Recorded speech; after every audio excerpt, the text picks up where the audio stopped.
Sem Noção. Tudo bem? Eu espero que sim. Nesta videoaula falaremos um pouco sobre juros simples e juros compostos.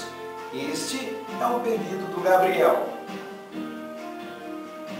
Antes, peço a você que se inscreva no canal Matemática Sem Noção, pois assim você fica por dentro de todas as atualizações. Ok? Sem mais delongas, passa a vinheta.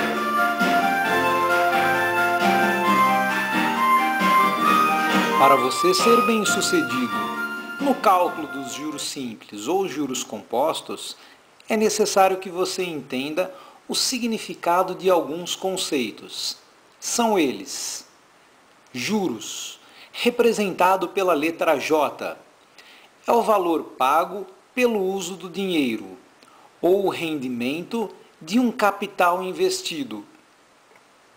Capital, representado pela letra C, em alguns momentos também chamado de principal. É a quantia emprestada ou investida no início da operação financeira. Taxa de juros, representada pela letra I, é a porcentagem do capital relativa a uma unidade de tempo. Tempo é o período total, ou seja, a duração da capitalização. E, finalmente, montante, representado pela letra M, é o valor total pago no final da operação financeira. Ou seja, é o capital mais os juros que foram produzidos. Quando trabalhamos com juros, nós temos dois tipos de capitalização. Os chamados juros simples, onde o acréscimo que é produzido em cada unidade de tempo é fixo e ele é calculado sempre sobre o valor inicial. Quando trabalhamos com juros simples, podemos usar as duas relações, J-CIT ou J-CIT sobre 100. Elas são equivalentes. A única diferença é como nós representamos a porcentagem. Nós podemos representar na relação da esquerda usando o número decimal ou na relação da direita usando a fração com o denominador 100. Temos também o tipo de capitalização chamada de juros compostos, que é conhecida também como juros sobre juros. Ela é definida da seguinte forma: o juro produzido em uma unidade de tempo, ele já é incorporado ao valor inicial. E esta soma, ela constitui um novo capital para o próximo período. Então, nesta capitalização, os juros produzidos em cada unidade de tempo são diferentes e não temos como determiná-los de uma única maneira. A única forma de trabalhar com estes juros compostos é calcular o valor final, ou seja, o montante, que é dado por esta relação, capital, que multiplica esse parênteses, que é 1 mais a taxa de juros, elevado ao tempo. Esta potência representada pelo parênteses 1 mais i na base são os acréscimos sucessivos feitos em todos os períodos, ok? Com esta pequena introdução, vamos então a dois exemplos, um de juros simples e outro de juros compostos, para que você entenda as diferenças entre eles, ok?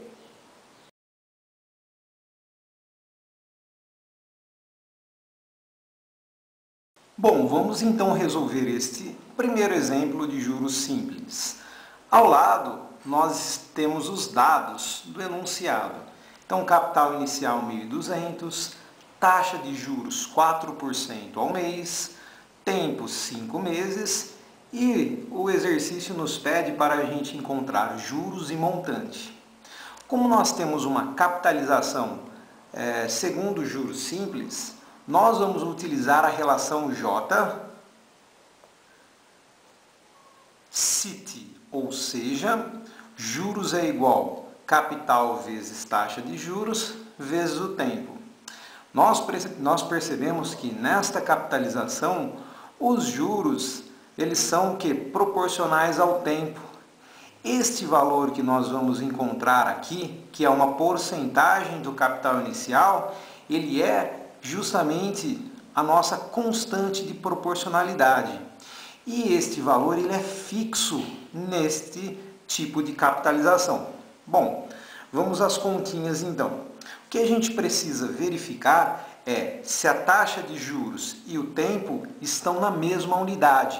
O que realmente acontece, porque a taxa de juros é ao mês e o tempo é dado em meses. Então está tudo bem. Substituindo os valores, nós temos o seguinte: capital 1.200, taxa de juros 4%. E aqui você tem que fazer uma escolha. Ou você representa 4% como fração com o denominador 100, ou você representa 4% como 0,04, número decimal. Isso daí é bem particular. No caso aqui, eu vou fazer a escolha na forma de fração, justamente para poder simplificar esses dois zeros aqui do capital inicial, que é 1.200. Substituindo, então, 4 sobre 100 vezes 5. Daqui para frente é só você fazer as continhas. Nós temos, então, essa boa simplificação, ó. Cancelamos os dois zeros e agora a gente multiplica 12 vezes 4 vezes 5. Aqui eu poderia multiplicar 4 vezes 5, 20 e multiplicar depois vezes 12. Mas eu vou fazer a multiplicação 12 vezes 4 justamente para deixar indicado aqui qual é a nossa constante de proporcionalidade. Ou seja, mensalmente, em uma unidade de tempo deste exercício aqui, que é o mês, nós temos o juro fixo de 48. Fazendo esta multiplicação, nós temos então 8 vezes 5, 40, sobem 4. 4 vezes 5, 20, com 4 que foi 240. Então, nestes 5 meses, os juros que foram produzidos foram de R$ 240. Agora, para que a gente determine o montante, basta a gente somar ao capital inicial os juros que foi produzido neste período. Ou seja, nós temos lá 1.200, que é o capital inicial, mais 240, os juros que foram produzidos nesses 5 meses. O resultado, ou seja, o valor total, o montante que nós temos depois dos 5 meses, é exatamente 1.440. Ok? Tranquilo esse primeiro exemplo, não acha?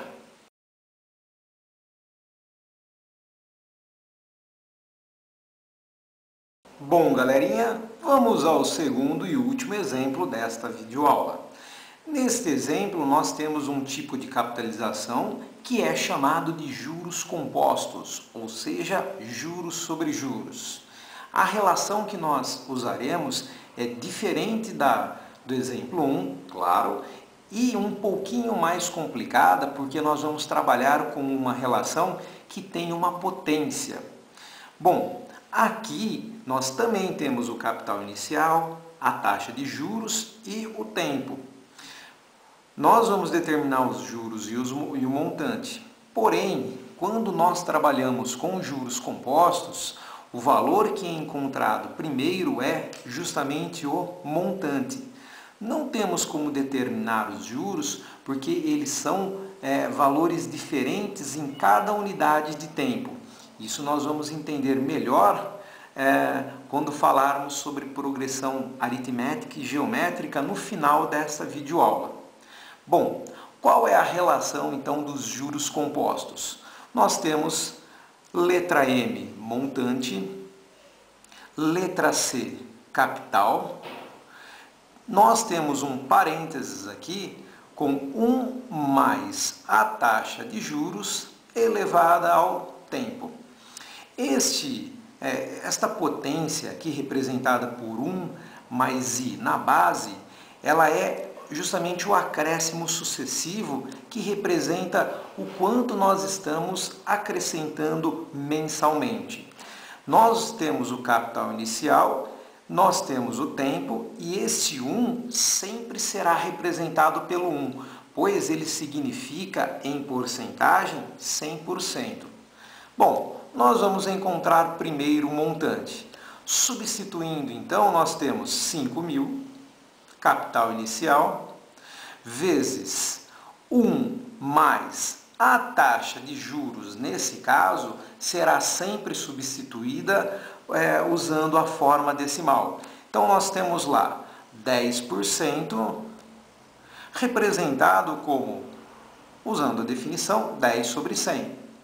Ou então, se nós realizarmos as devidas simplificações continhas, chegamos em 0,10, ou então, de uma forma um pouco mais simples, a gente nem precisa considerar esse zero aqui depois no final da casa decimal. Então, nós temos 0,1 elevado à quarta potência. Bom, daqui para frente, o que nós vamos ter que fazer? Apenas as operações. Lembrando que esta é uma expressão numérica, então nós temos uma ordem em relação às operações. Primeiro nós resolvemos os parênteses, depois a potência e finalmente a multiplicação. Ou seja, nós temos o seguinte, repetindo 5.000 vezes 1 mais 0,1, 1,1, elevado ao expoente 4. Bom, agora nós temos que dar conta desta potência aqui. E para isso eu vou utilizar uma das inúmeras propriedades do triângulo de Pascal. Triângulo de Pascal geralmente é estudado quando nós falamos sobre probabilidade, sobre combinatória, né? Isso é um conteúdo assim, relacionado ao segundo ano do ensino médio, né? Mas nós temos o seguinte, o triângulo de Pascal é como se fosse uma tabela de números, no formato de um triângulo, logicamente, onde estes números eles são os coeficientes, né, do desenvolvimento do binômio de Newton. Se é muito complicado o que eu estou falando, você não se preocupe. O que eu estou fazendo aqui são as potências de 11. Então, 11 elevado à primeira, 11 elevado a zero, 11 elevado à primeira, 11 elevado ao quadrado, 11 elevado à terceira, 11 elevado à quarta. Como que esses números são obtidos? Através de uma relação que nós chamamos de relação de Stiefel. Ou seja, este número é a soma destes dois que vêm justamente como se nós formássemos um L aqui. Pensando, né? Então, esse 3, 1 mais 2, esse 3, 1 mais 2, este 4, 1 mais 3, este 6, 3 mais 3 e assim por diante. E o primeiro número e o último número sempre são os algarismos unos. Beleza. Bom, por que eu me preocupei em falar sobre a potência de 11? Porque aqui nós temos como se fosse 11 sobre 10 elevado à quarta. Então, nós temos que considerar este número, porém com 4 casas decimais. Então, o resultado é 1,4641. Multiplicado, então, por 5.000. Agora, o que a gente vai ter que fazer? Vai ter que fazer na raça essa continha. Ou então, aproveitar uma calculadora. Mas, supondo que nós não temos calculadora, nós vamos multiplicar. Bom, vou montar aqui do lado esta operação aqui, esta continha. Fazendo, então, 1,4641 vezes 5.000, eu vou usar o fato dos 5.000 terminar com estes zeros.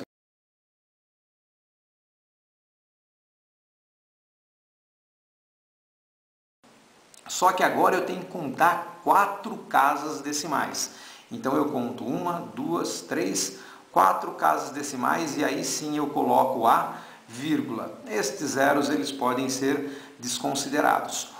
O montante então é 7.320,5 ou 50 centavos se você preferir. Beleza. Agora nós estamos aptos a responder quais foram os juros produzidos nestes 4 meses. Para isso, a gente parte da relação montante é igual capital mais os juros. Porém, para achar os juros, ao invés de a gente somar o capital, nós temos que fazer uma operação inversa com o montante. Então, o que nós temos que fazer? Uma diferença. Os juros eles vão ser determinados quando eu retirar do montante que foi determinado aqui em cima o valor do capital inicial. Temos então 7.320,5 menos 5.000.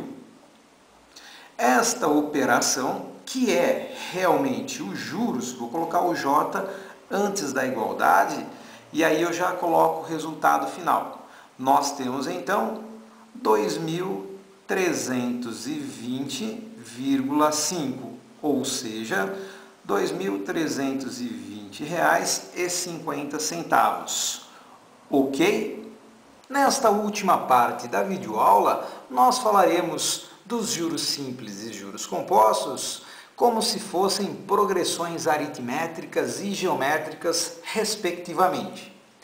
No primeiro exemplo, nós tínhamos um capital inicial de 1.200 e, como a capitalização é juros simples, é segundo juros simples, nós temos um acréscimo fixo em todo mês.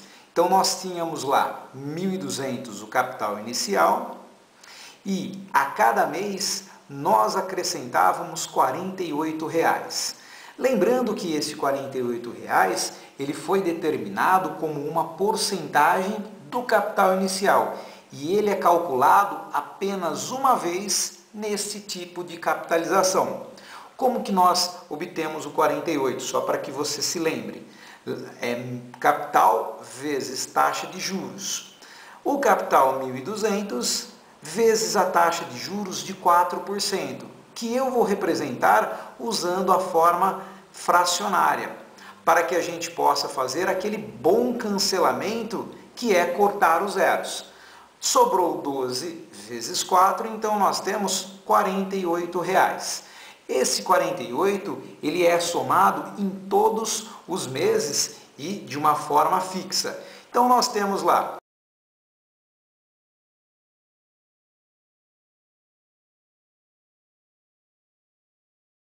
Então, este é o primeiro mês e este é o quinto mês. Maravilha! Então, nós temos aqui uma sequência que é justamente a progressão aritmética. Qual é a definição de progressão aritmética? Cada termo, é obtido com o anterior somado a um valor fixo, ou então a diferença entre termos consecutivos é sempre a mesma. Esta diferença nós chamamos de razão, que é justamente o capital vezes a taxa de juros nesta capitalização. Graficamente, nós podemos observar que estes valores eles são alinhados. Vejamos. Existe aqui uma quebra de gráfico. Nós começamos pelo valor inicial, 1.200. Nós colocamos aqui no eixo horizontal o tempo, ou seja, os meses, tempo. E aqui nós colocamos os montantes produzidos. Então, aqui é o montante. Temos 5 meses. Bom, nós vamos colocar os valores relacionados com esta sequência aqui. Então, nós temos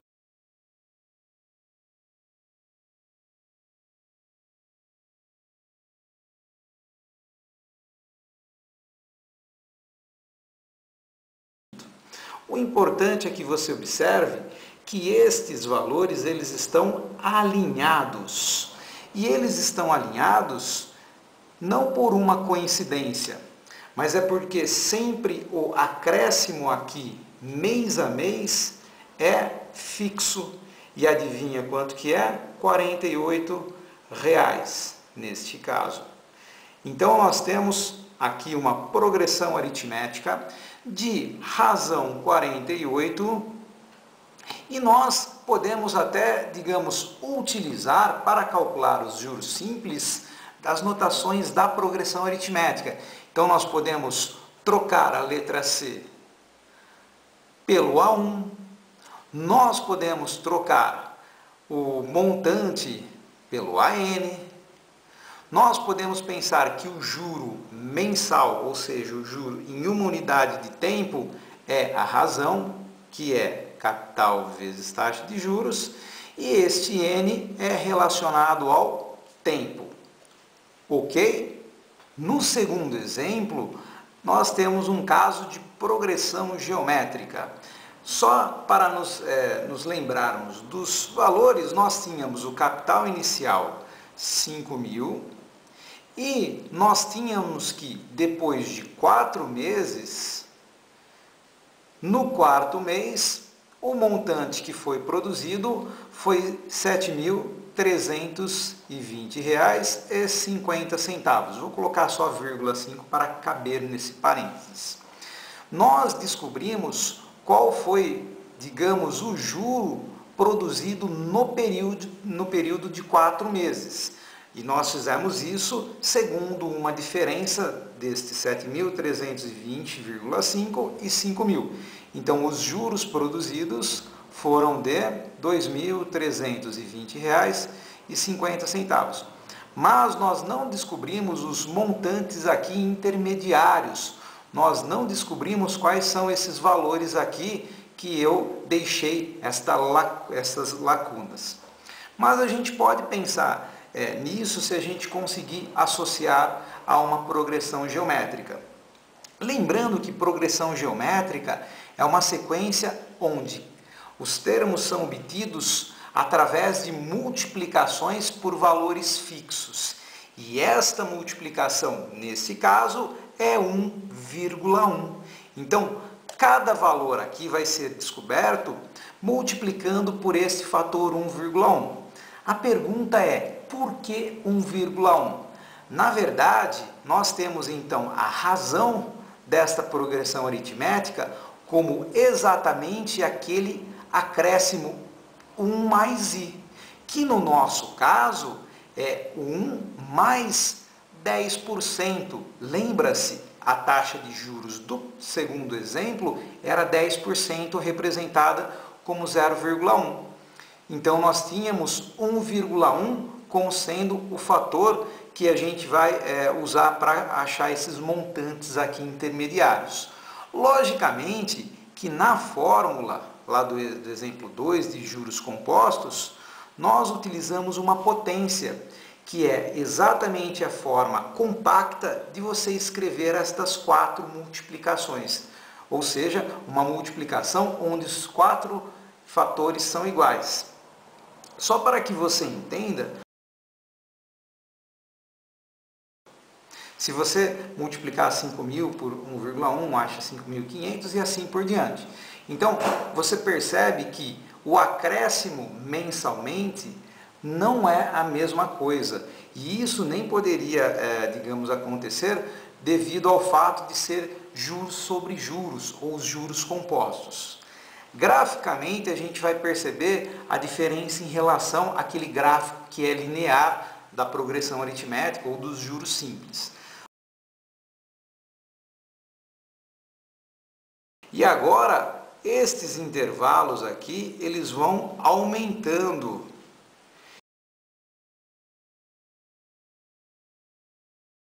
Beleza, eu dei uma exageradinha aqui nos espaços para que você perceba que o gráfico ele não vai ser linear.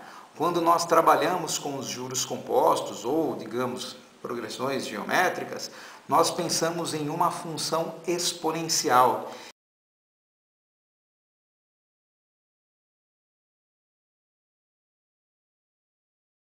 Os valores eles não ficam alinhados. Na verdade, eles formam uma curva. É uma curva assim, que não está muito bem representada, você tem que me perdoar devido à minha imperícia aqui, né? Mas a gente tem uma curva que é aquela característica da função exponencial. Bom, então nós observamos que estes acréscimos aqui, eles são acréscimos que vão mudando em cada unidade de tempo e você percebe o quê? Que eles vão aumentando. No começo, eles parecem muito, assim, digamos, inocentes. Mas se você deixar passar aqui um tempo considerável, praticamente você perde o controle sobre este gráfico. Ele vira, entre aspas, um foguetinho. Então, nós temos a representação dos juros compostos como uma progressão geométrica. E a gente pode usar as mesmas notações. A1 para o capital inicial, razão para 1 mais taxa de juros, letra Q, e o tempo como letra E. Ok? Agradeço a sua visualização. Novamente peço a você que se inscreva no canal Matemática Sem Noção e desejo um grande abraço. Até mais!